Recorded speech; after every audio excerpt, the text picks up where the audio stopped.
If there's one thing that I've noticed, it's that people are quick to make excuses for why they don't watch anime. I don't have time, it's just not for me, but I don't see any of them actually giving anime a chance.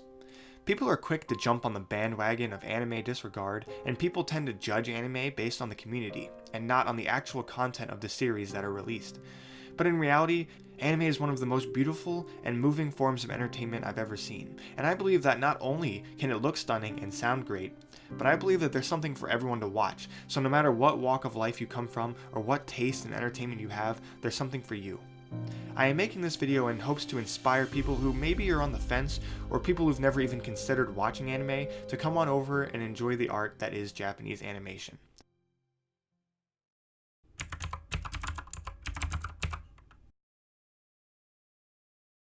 Undeniably, one of the main attractors of anime is the aesthetic. And out of all of animation, I think Japan deserves high praise for its stylized characters and environments, seemingly blurring the line between what's real and what's not. They have crafted a style that allows for the anatomy of a character to be as close to reality as possible, and also to be extremely over-stylized and still look good. There are shows that I haven't even seen yet, but just seeing clips of them and their amazing animation and vibrant colors make it impossible for me not to assume they are just as amazing in narration as they are in appearance. Shows like Violet Evergarden and Sound Euphonium are simply joys to look at, and even a lot of mainstream series like Attack on Titan can look stunning at times. Another asset on the side of animation is the extreme attention to detail in facial expressions. When trying to convey emotion, the face is the most vital asset you have at your disposal, and thanks to the anime style, facial expressions are able to be exaggerated just enough to perfectly convey emotions that wouldn't look quite right if attempted in reality, but nevertheless accurately portray the desired emotion, whether that be joy, terror, or worry. Trying to reproduce this shot in live action would just look silly, and even something as simple as L revealing his identity to Light can be exaggerated for higher intensity. This allows for deeper, more intense feelings to be drawn out for the viewers, leading to some of the most emotional moments I've ever experienced from any form of entertainment. ダメだ。そんな、もうこれ以上そんな力。一体この先どれほどの。じゃあ。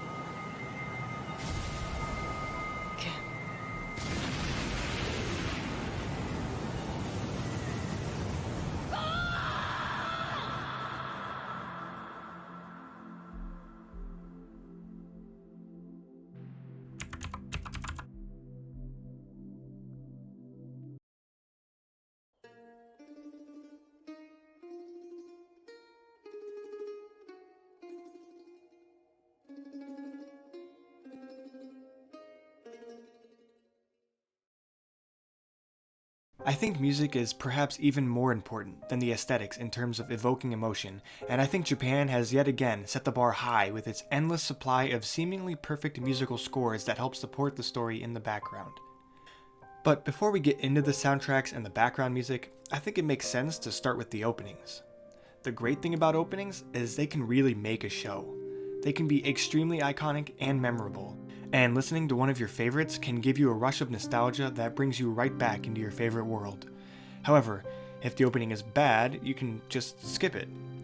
A lot of streaming services actually have an option to skip the intro, which is nice if you're watching a show you've already seen, or if you just don't really care for the opening. However, when the opening is good, often you can't help yourself from listening to it. The famous and iconic Avatar opening is a great example.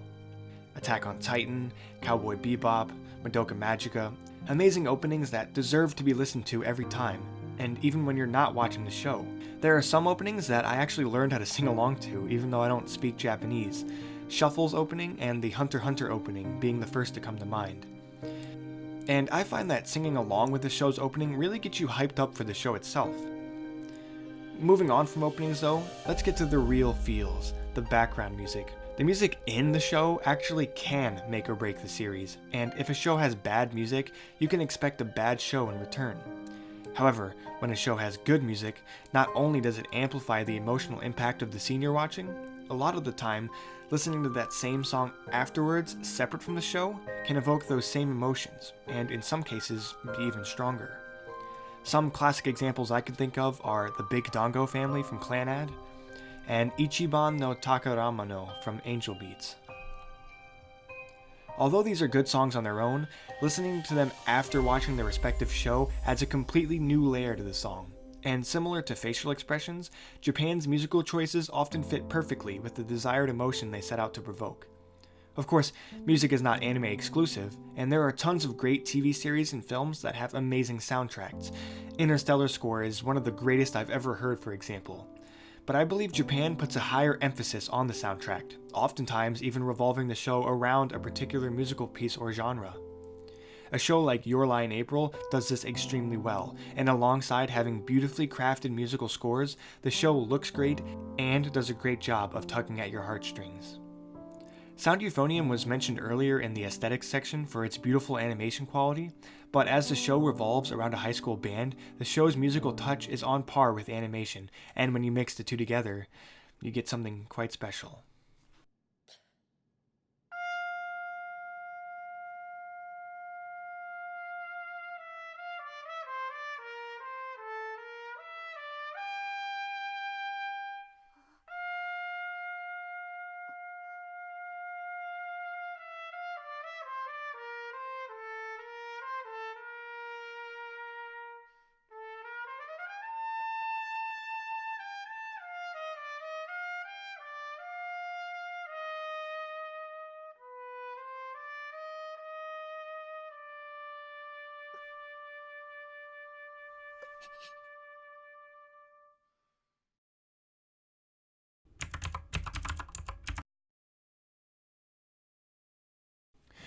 I think one of the most beautiful things about anime is the variety in the types of shows available.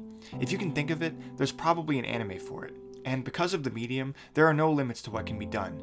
Any formulated idea can be crafted, and any dream realized. You like time travel? Well, Steins Gate has you covered. You like sports? There's a plethora of sports anime available to watch, ranging from basketball to swimming to professional cooking. There's mystery thrillers like Deathnote, horror anime like When They Cry, and even a show about students who have an alien teacher who's threatening to destroy the Earth unless they can assassinate him by the end of the school year. Concepts like this may sound strange, but in reality, Japan actually handles them very well, and even the most unusual sounding stories can be very well written. With that in mind, what I'm going to do in this section is give my personal recommendations of anime I believe someone who's new to the medium should start with, as well as just some great shows for people who maybe already watch anime and are looking for something good to see. So let's get started. It's my personal belief that if you're going to introduce someone into the world of anime, you should start them off with something a little on the mild side, and what I mean is something that's more Western friendly. Then, once they get acclimated, start adding more and more stylized shows. A perfect example of this would be Cowboy Bebop.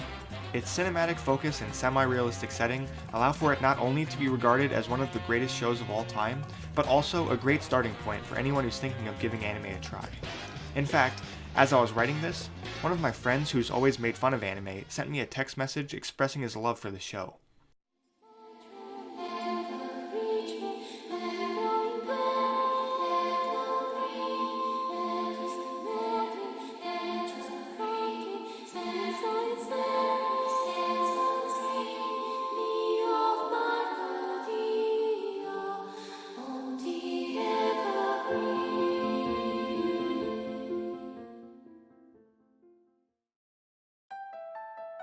Another great show for beginners would be Deathnote, an extremely popular one that a lot of you have already seen or heard of. It's a battle of wits, and every episode has some sort of crazy plot twist, so if that's something you're into, you should give it a try. Madoka Magika was mentioned earlier for the brilliant soundtrack, and looks like something you wouldn't recommend to someone who's just getting into anime, as it literally has Magical Girl in the title. However, trust me when I say, this show will definitely divert your expectations. なんで教えてくれなかったのよ。聞かれなかったからさ。知らなければ知らないままで何の不都合もないからね。事実、あのマミでさえ最後まで気づかなかった。Shonen anime are long action-adventure shows like Naruto and Dragonball Z, and really are what made anime popular in the West. And although those shows are definitely worth a watch, I would personally recommend starting with either Hunter x Hunter or Attack on Titan. Hunter x Hunter was the clip at the end of the aesthetics section, so if that piqued your interest, or if you like the more lighthearted approach to adventure, at least at first, then I would definitely recommend it.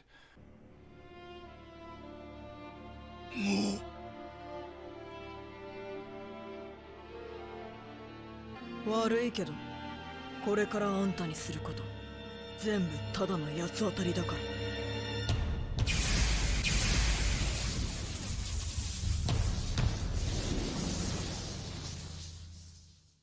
Or Attack on Titan if you like the fighting to save humanity aspect. 俺の巨人が倒れて。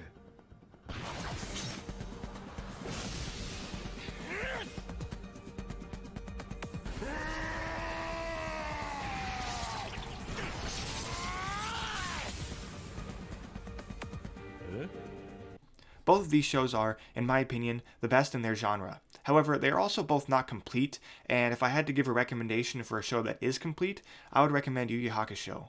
A bit older, but a true classic. It's written by the same person who wrote Hunter x Hunter, Yoshihiro Togashi.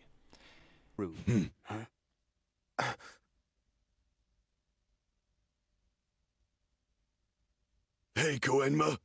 You risked your life on Urameshi's fight, and now I'm gonna do the same. So make a place for me, and make sure my wake is as good as his. Kuwabara, There's no stopping him. And if I'm gonna go now, I'm gonna go charging at full speed! A mulberry is a tree, Kuwabara is a man, and I'll prove it. We all have to die when our time comes, but if we do our duty, we don't got regrets. So taste a little piece of my sword, Tagoro. Kuwabara, no!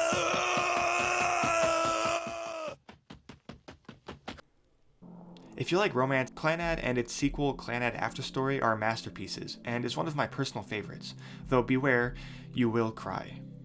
If you like sports, you have Kuroko no Basket for basketball, Free for swimming, and Hajime no Ippo for boxing.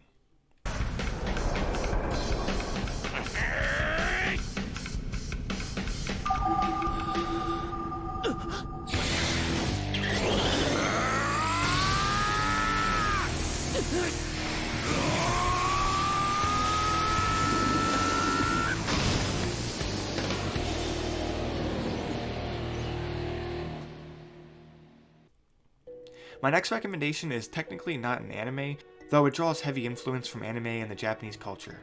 Avatar: The Last Airbender. One of the most popular, and for good reasons. This show is truly a gem. With its very well-developed characters, well-crafted story, and deep lore, this show is a great start for anyone who's looking to get started with anime, but don't want to jump in immediately.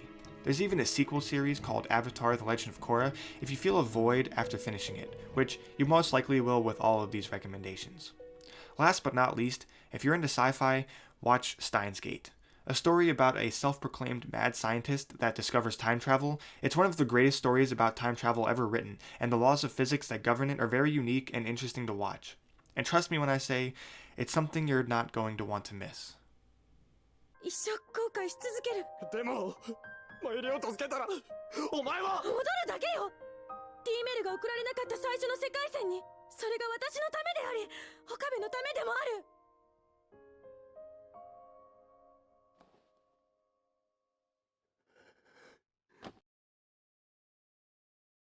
I decided to make this video with hopes that people who don't think highly of anime, or people who just never thought about giving it a chance, see it and are swayed towards the side of embracing anime, because it's truly a wonderful medium and everybody deserves to be exposed to it, in any capacity. That being said, this is the first time I've made one of these types of videos, so if you have any comments or suggestions, make sure to leave it down below. I'm going to upload a new video similar to this every week, so if you want to be updated when I release new videos, make sure to subscribe, and hit that like button if you think I did a good job. Or hit that dislike button if you think I didn't. Finally, I'd like to thank you all for watching, and I'll see you in the next video.